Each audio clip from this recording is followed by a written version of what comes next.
Ayun tayo, Kahimas. Ito na yung niluto natin na fish curry and dory curry. Yan po, sarap.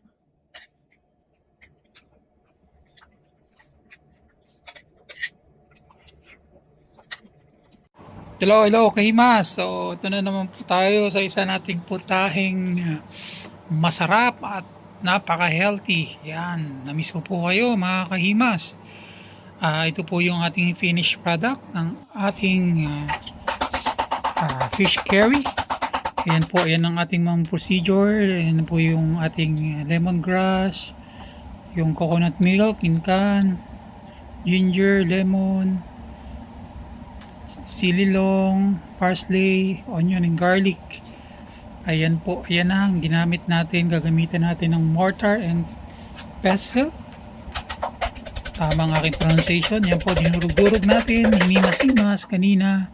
Dinurug-durugin. Yan po ang purpose na para lumabas ang kanilang katas at para lalong sumarap ang ating mga niluluto. So sa Southeast Asia, except sa Pilipinas, ganyan po ang way ng kanilang pagluluto. Malaysia, Indonesia, ayan, Singapore, ganyan po sila magluto ng kanilang any pagkain na niluluto nila. Ganyan po ang kanilang cooking techniques, kaya masasarap ang kanilang pagkain. Especially, syempre sa atin din naman masarap. So yan, minarinate ko po ang fish fillet sa lemon, or pwede rin po tayong gumamit ng lime o calamansi. Yan, optional po yan. Lagyan ng isang lemon, then black pepper, paminta, then salt. So marinate lang po natin at least 3 to 5 minutes. Ayan.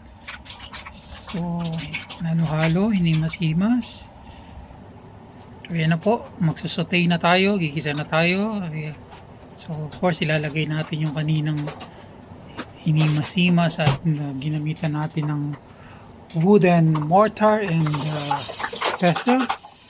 Ayan, yan na po.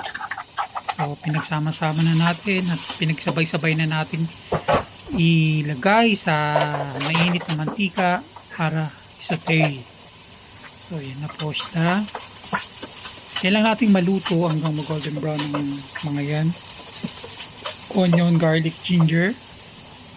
And then lagay na rin natin ang ating lemongrass. Yan. Ang tanglad. Sa ating tawagin na tanglad. So yan po. Haluin natin. Then pag naluto na, lagay natin yung yan, ang ating gata from Thailand. Yan, coconut milk. Dalawa po pa lang nilagay ko. Yan po ang first batch ng isang latang gata. Okay. Tayo natin maluto. Wala tayo. Yan, lalagay na natin. Pagka medyo kumukulo na ng konti ay ilagay na natin ang ating, yan na po yung curry powder. So pwede tayong maglagay ng curry powder or yung curry paste. Yan po. So ayan ang available dito.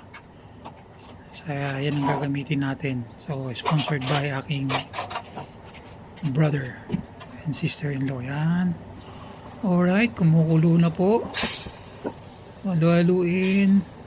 So mas pakuluin pa natin ng pakuluin para yung aroma ng tanglad ay lumabas. Yan. Ilagay natin yung sililong. Yan na, nilagay na natin yung marinated na fish fillet with lemon. Alright, yun na yung sauce na pinagmarinitan ng isda. Hinalo na rin natin. Okay, lemon, okay. Hihintayin po natin, tatapon po natin in a few minutes. Takpan. Pakuluin.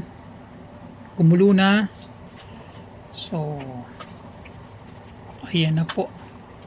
Halu-haluin natin. So, yung ating paghahalo-halo ay yan, para syempre ma-mix ng maayos at sa ibang luto naman, ang purpose ng kaya halu-haluin natin para magpantay-pantay ang ating mga niluluto. Pag pantay-pantay ang kanilang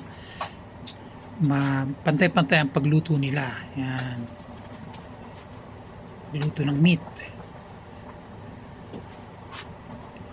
So ayan po, nilagay na natin ng parsley, ang additional flavor, pampabango, pampasarap. So yan na po, done ang ating fish fillet curry with fish fillet with lemon sauce. Yummy yummy. Alright, salamat sa pagpapanood. Tapusin po natin ang video. Yan po, para masundan natin lahat at lutuin natin sa bahay natin. So lahat yan ay pwedeng mabili sa market. Yan po, at stay healthy, kayo himas, at keep safe po tayo. Salamat.